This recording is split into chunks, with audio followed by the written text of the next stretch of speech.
What if the missing piece in your fertility journey isn't another protocol, but your truth? In this episode of Reproductive Rebel, I am joined by Christina Kantzavelos for a conversation that changes the frame entirely. We're talking about mental health, but not in the way that you've been taught.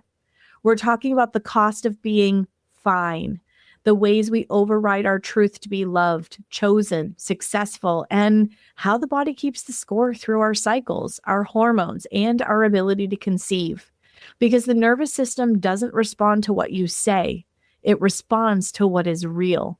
And if your life, your relationship, or your identity feels misaligned, your body will reflect that.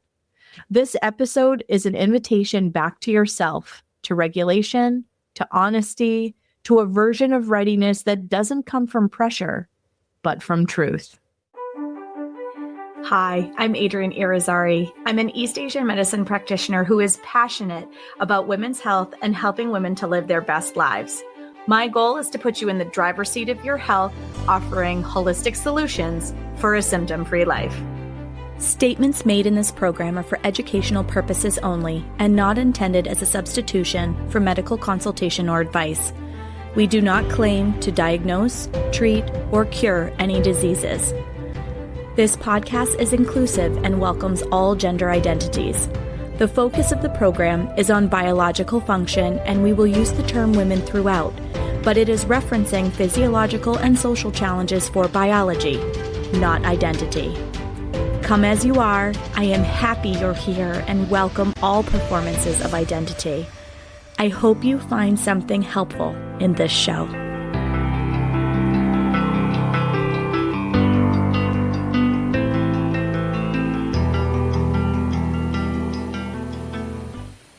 Welcome back to another episode of the Reproductive Rebel podcast. I am so excited to have Christina Kantzavelos back today. Welcome to the show once again, Christina.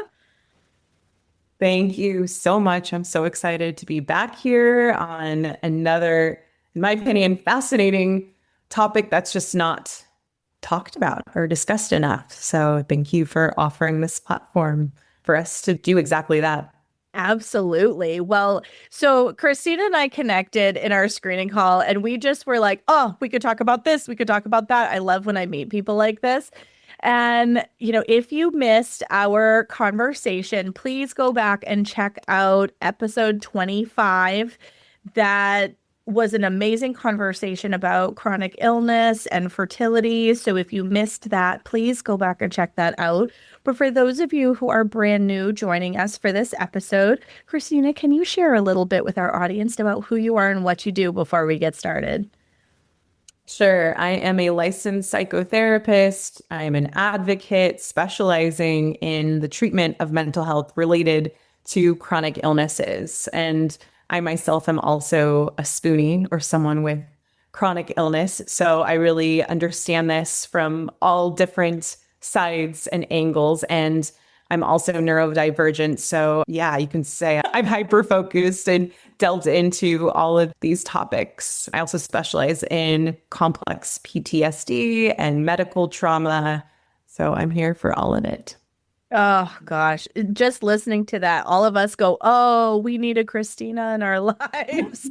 Because I feel like all of these topics that you work with are all things that have touched so many of our lives. And the topic that we're going to discuss today is, again, around fertility, but this really can also apply to just how your cycle shows up.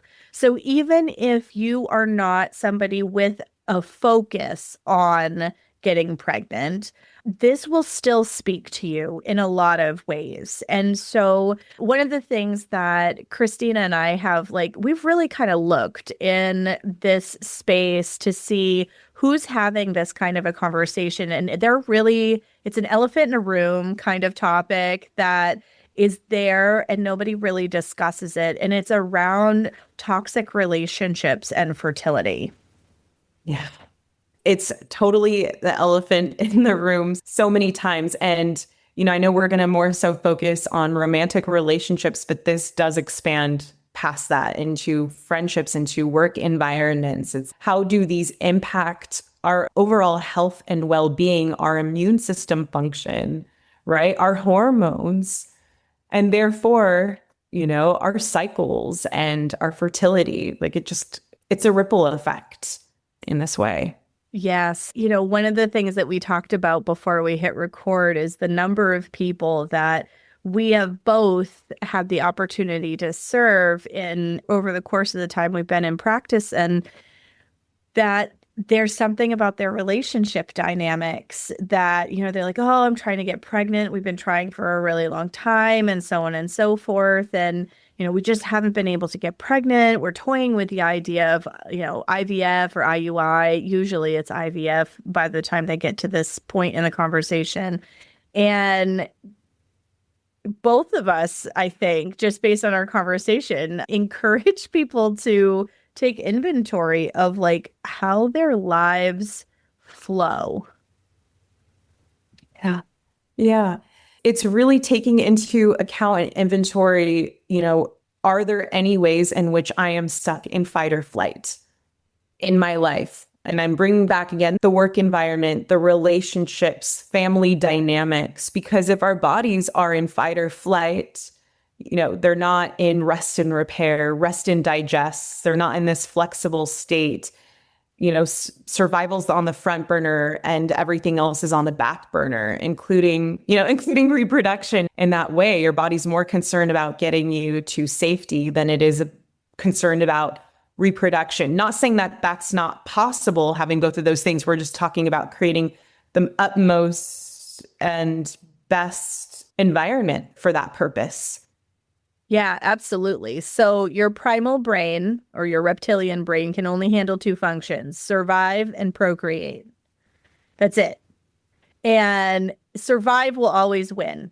If your body thinks it's being chased by a saber-toothed tiger, it will always try to get you away from the tiger. And that doesn't matter whether it's 100 unanswered emails in your inbox, the coworker that you have a combative relationship with at work, having a hard time communicating or not feeling held or seen by your partner. It doesn't matter what it is. If it triggers your nervous system to feel threatened or stressed, stress is perceived by the nervous system as a threat.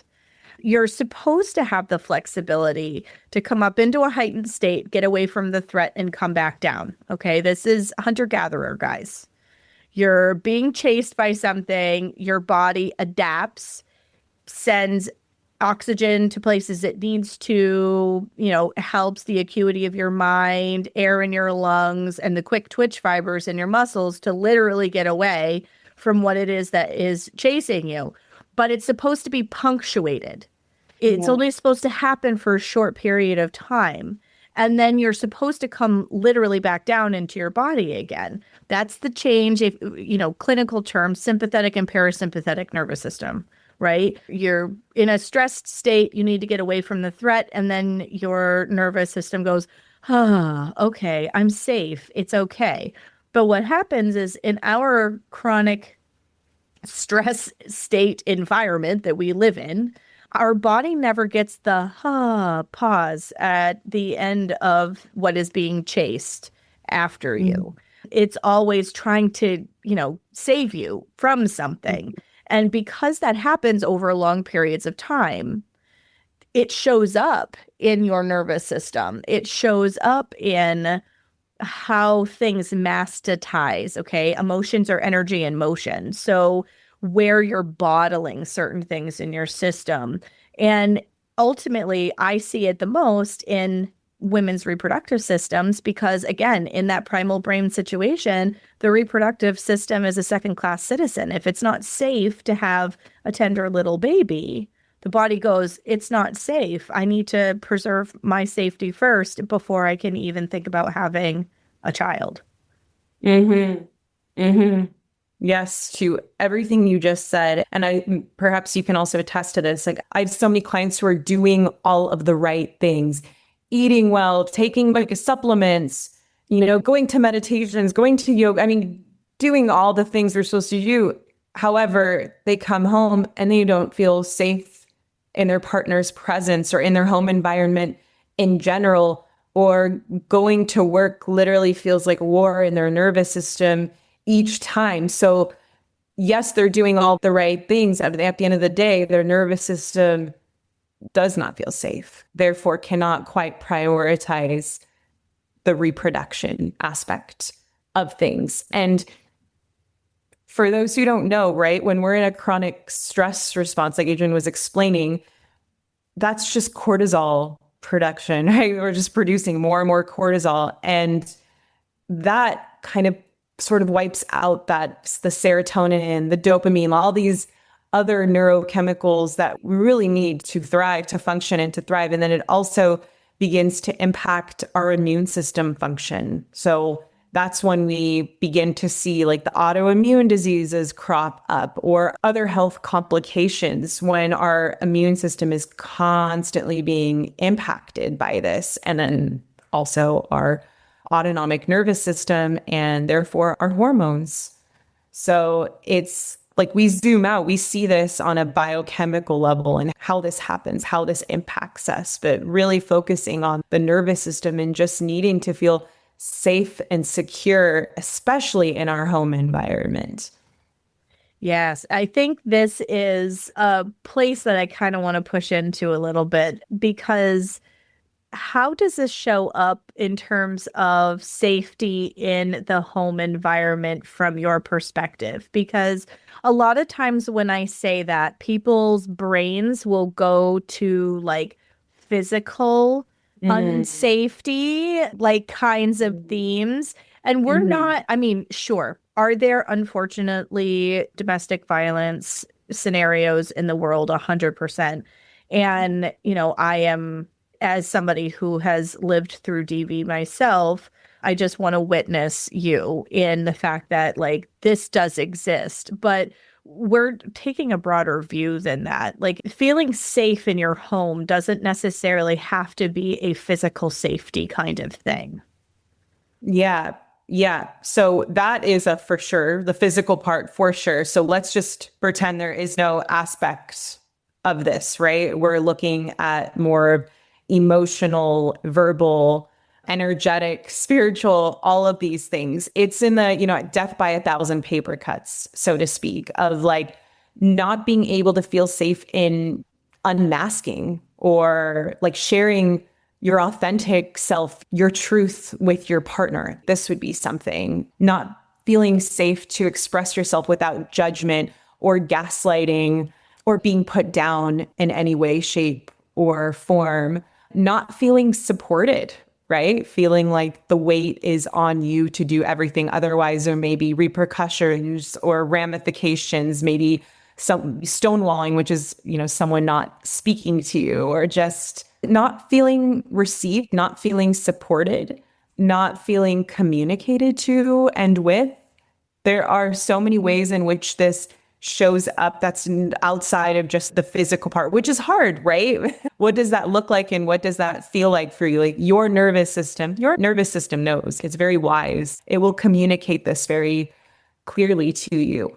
And it's not like this is something that happens once in a while. This is something that's consistent over time where your nervous system clocks this as I'm not feeling great. I'm not feeling good in this relationship. And the way I really can see that is when someone's unable to be their authentic selves with the people around them, whether it's their partner or whoever they live with. So it's that masking, and whether you have ADHD or chronic illness, or you're in a relationship that may be deemed toxic or unhealthy in any way, shape, or form, I often see the masking, which takes a lot of energy and raises that cortisol because you're not feeling safe enough to be you, to speak your truth. Oh, I'm so glad you mentioned this. This is something that I explore with my Rebel Remembered group because it's so incredibly important. Like you listening, okay? And you don't have to answer out loud depending on where you're listening to this, but I want you to really just kind of check in with yourself and ask yourself honestly, where do I protect my authentic self? We wear masks like Christina was talking about to protect our heart It's kind of like protecting that soft underbelly. Like this is the vulnerable parts of ourselves. And, if you're asking the question of like, am I protecting my essence self? I don't quite know what that is. I often tell my clients to think back to when they were kids, like really little kids, and the world hadn't gotten a hold of them yet and told them, you have to sit a certain way, you have to do this, you have to do that, girls do this, boys do that. Like before we started being like really socialized. And you went outside and you made mud pies and you jumped in puddles and you just lived for the sheer joy of being alive and living. What kinds of things were you drawn to? What kinds of things made you happy? What activities did you love as a child? Right? And when you think about that joy that lived inside of you as a child and then how it slowly starts to flicker as we become socialized and we're told, well, you're not supposed to wear that skirt or look that way or cut your hair that way or whatever. And the list is long. There's so many things that the world tells us that we shouldn't do, can't do. And it puts a damper on our essence self, which is that unbridled joy little kid that lives inside of all of us that just loved the world for being alive.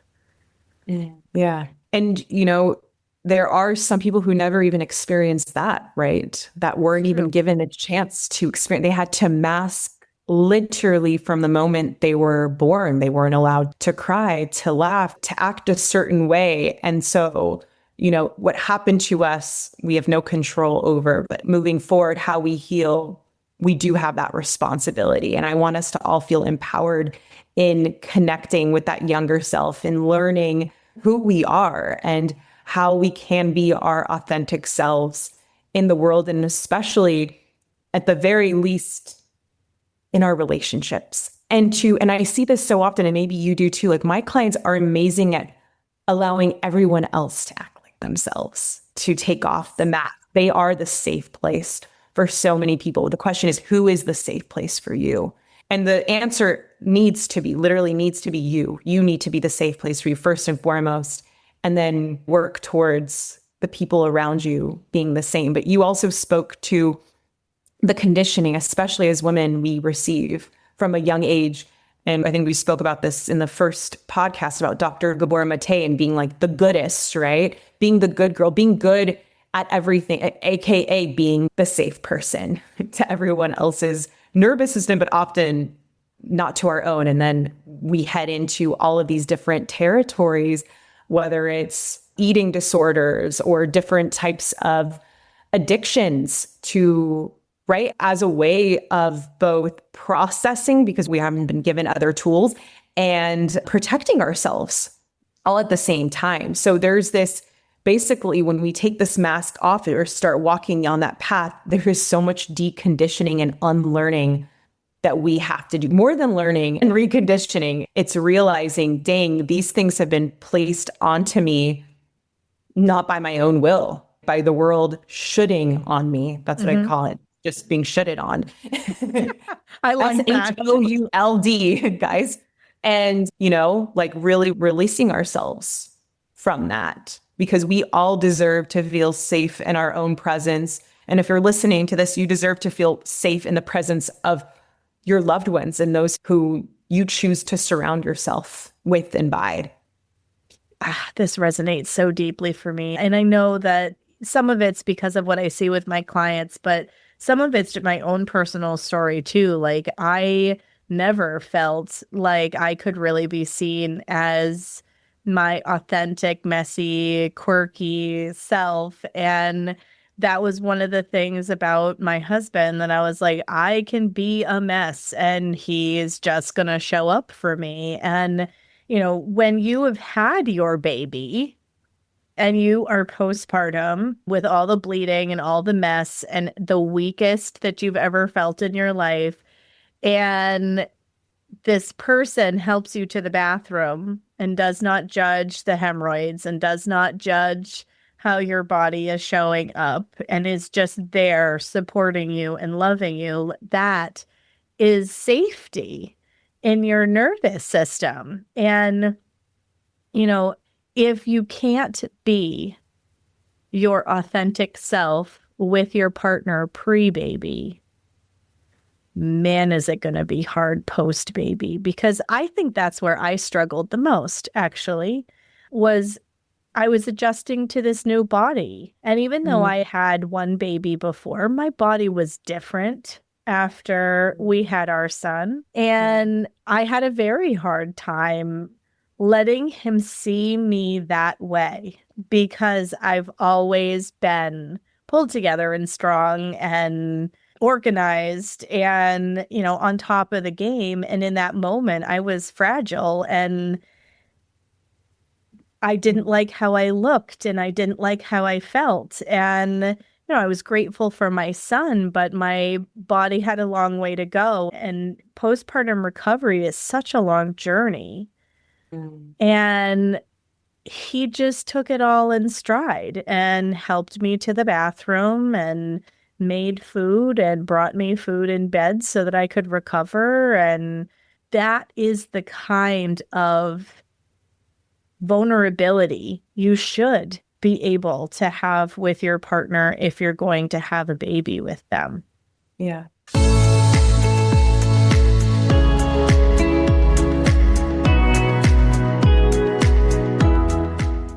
Before we go deeper into this, if you're listening and thinking, I want more of this kind of conversation, the Rebel Frequency Inner Circle is where we continue in. It's a private space with one bonus episode each month, plus small practices and a community of women doing this work in real life. You can join us through the link in the show notes. All right, back to the show.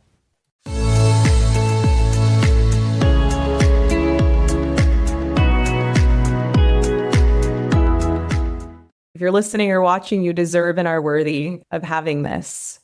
And the question might be like, how do I find this? How do I cultivate this? And I want to have this with my partner. And what I'm going to say is like, ensure that maybe you're both receiving support, therapy, coaching, are in couples therapy or coaching around this. So you both can be walking towards co-creating that safety, vulnerability, and courage towards and for one another. And, you know, it's really interesting too, and perhaps you've had this experience, but when I'm working with someone, sometimes I'm the first person they literally say they've felt safe with, which is, wow, so beautiful and such an honor.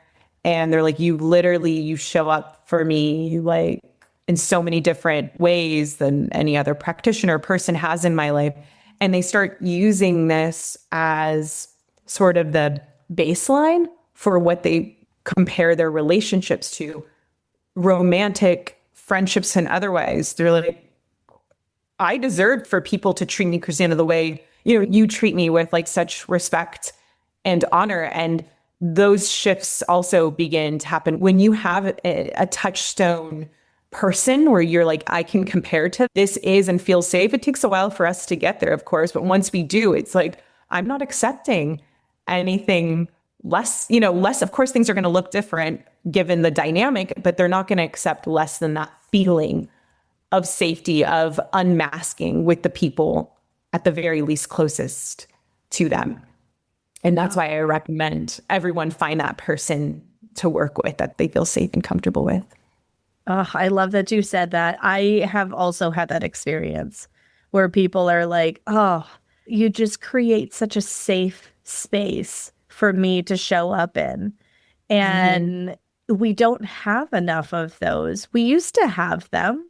We used to foster community. We had red tents. We had, like this was such an important aspect of being a woman. Like we need to be in community with other women for our whole system to express itself in a healthy way.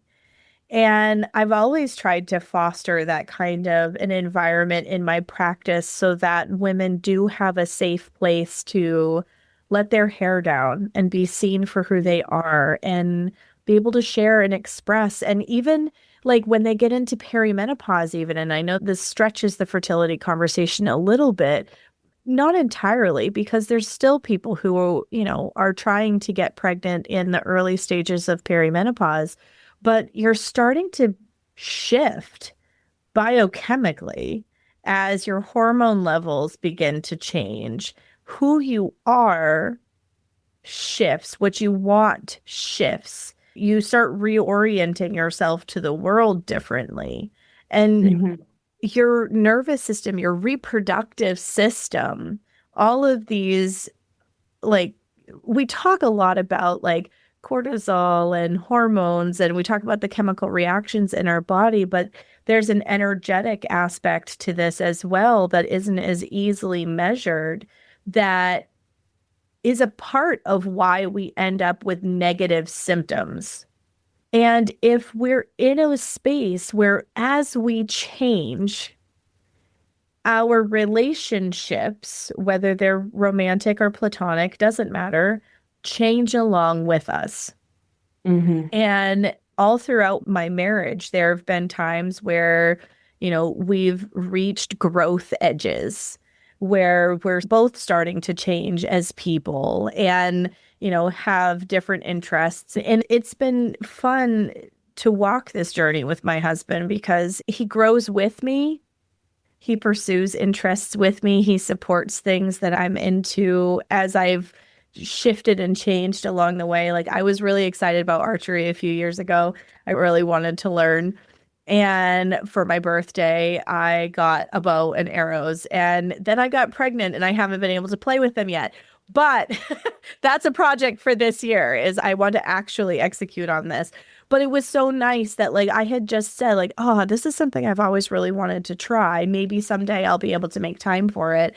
And here he comes forth with this beautiful gift of, I want you to be able to nurture this excitement. And right? Like that's the kind of exchange, right? It's the same thing with your friendships. Like as your interests change, or maybe your career changes and you're excited about this new thing, being able to hold space. Like some of my closest girlfriends, we used to hang out differently until one or both of us had children. And then the way that we show up for each other has shifted a bit, but the love is still there. And the acceptance and the being able to hold all of the messiness when you're just having one of those days where kids are swinging from the chandeliers and you were like, I don't know how to finish today, send help. Like when you have those moments that you can be able to hold your friend exactly where they're at, meet them exactly where they're at. And so healthy relationships help a healthy expression of you in all of those facets, feeling held, feeling seen, feeling supported, and all of those things make your nervous system feel safe. So true. And so I think it's really about it's the foundation, right? The feeling seen, supported, respected, safe, where there's space for shifts and changes and flexibility, because we're constantly changing and evolving. Like there's no shift, like change is the only constant. So like having that flexibility within a relationship is really big for the sake of safety, like allowing room and space for your partner and your friendships to change and to evolve, because it's inevitable. I think when we attach to it looking or feeling a certain way, that can feel really harsh to the nervous system. But having that foundation of consistency, regardless of what shifts or changes, we continue to respect each other. We continue to love each other, support each other, hold each other, give each other the space. That's consistency is what allows for safety in the nervous system. And, you gave the example of like him supporting your inner Legolas. And I started, I love it so much. I started archery also this past year. So it's such an amazing, like mindful activity, but it goes to show it's like, I want to constantly learn what you're learning and support it. Even if it's something that's not so interesting to me, I will take interest because it's important to you and I love you and I want to support you. And that's that. And Something else, and I don't know if we discussed it last time because this is a newer research, how women's nervous system is what is medicine to a woman's nervous system? It's oxytocin. So it's connection, not men's, women specifically. So we really do need that connection and that support. And someone might be listening who's like, well, I'm in a relationship that's not ideal. It's not exactly harmonious or healthy. I want to stay in it. We have children, whatever.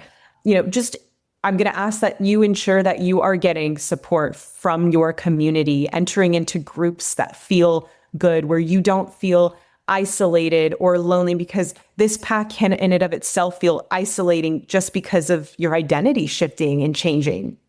So ensuring that you're surrounded by people who honor that, who see that, who may also be going through it themselves, can make a huge difference in your nervous system. So if we can't change everything completely, what can we do to support you best, given what is available and out there for different levels of support? That's so important. I want to just dovetail with that and say that women in that 38 to 42 bracket are probably going to feel that, does this feel harmonious side of things, probably harder than any other of the demographics. I mean, we all feel this at some level, but because those subtle shifts hormonally for perimenopause and these identity shifts start happening, like there's an identity shift that happens when you become a mother. That transition from maiden to mother is an abrupt one for quite a lot of people. Not that it isn't something that they wanted. It's just sometimes when it's that first time. I mean, and really, it could be any time you step across the threshold of matrescence. I know that when I stepped across the threshold for a subsequent time, my whole world changed in some good ways and in some ways that were challenging me to kind of stretch and figure out, like, who am I now? But 38 to 42, I find, is really where a lot of women, and there's a reason why meno divorce is on the rise, right? It's like that whole, are you going to support me and grow along with me? Or, am I going to feel calmer on my own? Because the partner benchmarks who you are in a lot of these cases against who you were at the beginning of the relationship. And that isn't who you are as you're starting to make this perimenopausal transition. And it isn't who you are when you come out on the other end. And there is a much bigger hormonal aspect that is fueling that. I mean, just, anybody who's listening, go back to your late teens, early 20s, and you think to yourself, oh, I'm a very different person than I was then. I'm making different choices than I was then, because we start seeing ourselves in this like over 35 container very differently. There's a lot of videos out on social media where people are saying things, I give a lot less of a fuck in my 40s. And I say it that way because that's the general sentiment. Like, you come very much more into who you are, and you care a lot less in a lot of cases around like what people think about certain choices that you make and whatnot, because you have life experience. You're more confident in who you are. There is still absolutely this aspect of, I'm afraid I'm going to be judged for some of these things, but the filter with which you run that through is very different than it is in the early stages of your 20s, where you're a lot more influenced by other people's opinions. So having those safe spaces, those places where you can land and show up. And I hear a lot of people go, well, I don't know who I am right now in this age bracket. And it's like, that's okay. It's because you're evolving. You don't have to know who that is right now. But if you can check in with your body and ask her, how do I feel today? Does this decision, does this situation, does this group, does this whatever, does this feel good to me? And use your body knowing as the guidance system. You're going to feel safe and held in your body because your body knows before your brain catches up. It sure does.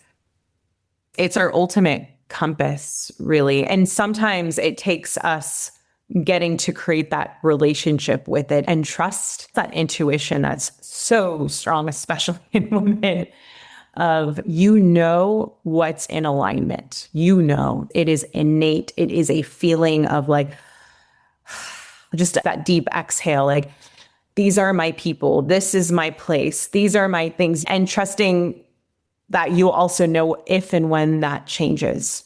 Mm. That you deserve to be surrounded by people you can take deep exhales around, where your body can really just relax and be at ease. And I'm not saying like it might be the first group you come across. It may take a moment, just like it does finding the right provider, finding the right person, trusting in your discernment for the sake of your nervous system and for the sake of your sustainability and life, living, excitement, joy, happiness. They say that we are the sum of the people we surround ourselves most with and by, and that goes for every aspect and part of your life. So taking a look around you, is this who I'd like to represent me? And if not, perhaps it might be time for you to courageously make that shift or change. I love that. So we've been very focused talking about fertility in the nervous system from a female standpoint, but it really does take two to tango when it comes to fertility. And, I've always talked to my clients about, sperm develops on a 90-day window. You can impact the quality of your eggs on a 90-day window, even though they take 120 days to develop, and your emotional state is part of this healthy gamete development. Yeah, a big time. So we were discussing how I'd seen on social media sort of recently, and then, well, I guess in the last year, posts about how men's health, physical and mental, and their level of social support impacts the pregnancy, the health of the fetus, the pregnancy as a whole, even impacting everything from like morning sickness to development. And the Lancet recently, and you'll put it in there as a source, came out with research around this, basically saying, so paternal dietary influences on the sperm epigenome, and then social research focusing largely on postnatal parenting. Like, this is kind of everything you and I are discussing, right? From this more psychological lens, but from an epigenetic standpoint, it literally impacts both the mother and the baby. So we're looking at across biological and behavioral research, young men's early life course experiences have been shown to shape their own and their partner's preconception, physical, emotional, and behavioral health. So often we are focused disproportionately on the woman and how she takes care of herself, but not so much on the men. So we're looking at this also like a healthy relationship in how it doesn't just impact fertility, but all of these factors. And you come at this from a traditional Chinese medicine perspective, and I'd love for all of us to hear more about it, especially I'm more so curious what your thoughts are.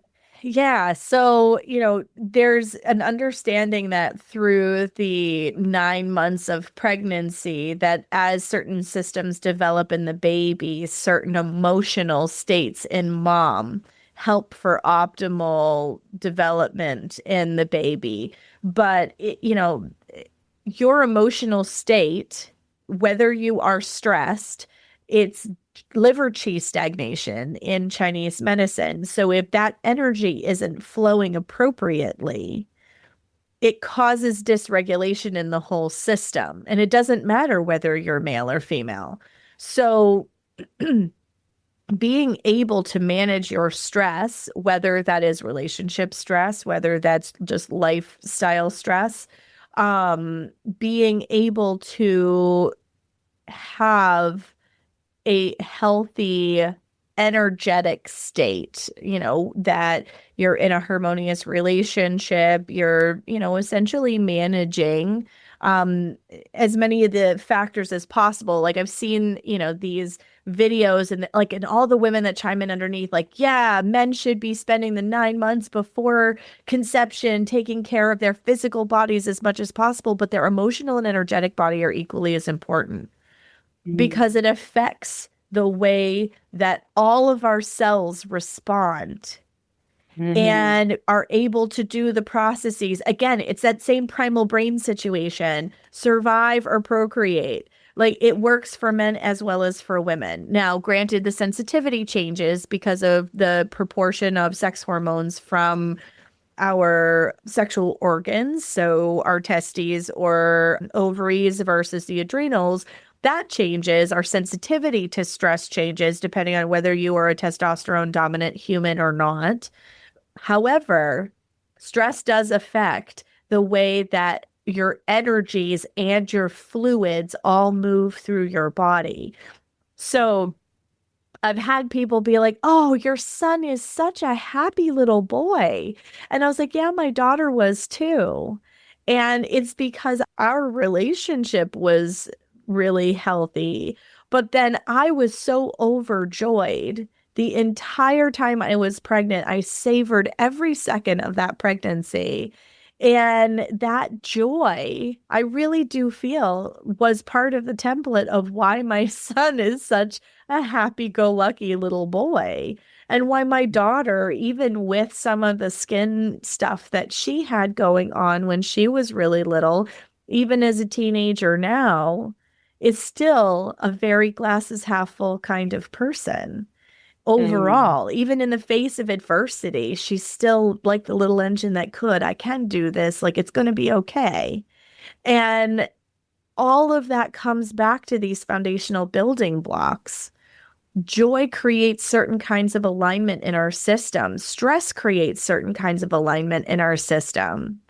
And optimizing these things in the preconception process does truly affect the outcome and the disposition of your baby.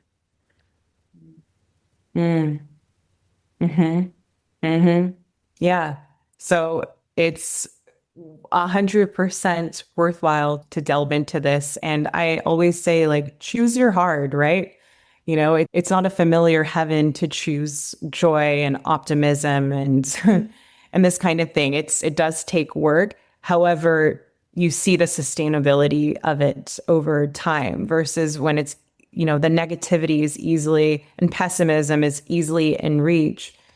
We see what that does to us really on a biochemical level, again, with the cortisol and so forth. So that is also hard. So which one are you choosing? Right? Each fork in the road allows us to choose one of those. So I hope you choose the one that benefits you most in the long run, is the highest course of action, if you will. Does that feel complete? Yeah. Okay. Yeah. Beautiful. So if you were to leave our audience with one final thought on topic, what would that be? That, and I know I already said this, but you deserve and are worthy of being surrounded by people who don't just tolerate you, who celebrate you.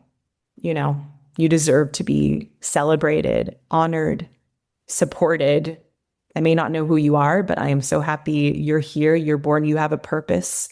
You have a purpose here. And I hope that the people who surround you see that, recognize that, and celebrate that, and that you do the same for yourself. Oh, that's so beautiful. If you want to reach out to Christina, I would highly recommend it, by the way. All of her contact information will be in the show notes. Thank you again so much, Christina, for coming on the show and for sharing your beautiful wisdom with our listeners. Oh, thank you again for having me and for delving into these somewhat complex, but very interesting and important topics. Thank you. And until next time, everybody. If you're listening to this and feel like there's still something here for you, like the conversation isn't quite finished in your body yet, That's exactly why I created the Rebel Frequency Inner Circle. It's a private space where we go deeper, with one bonus episode each month, small ritual practices, and a community of women who are actually living this work. It's just $5 a month. You can join to the link in the show notes. Come stay in the conversation.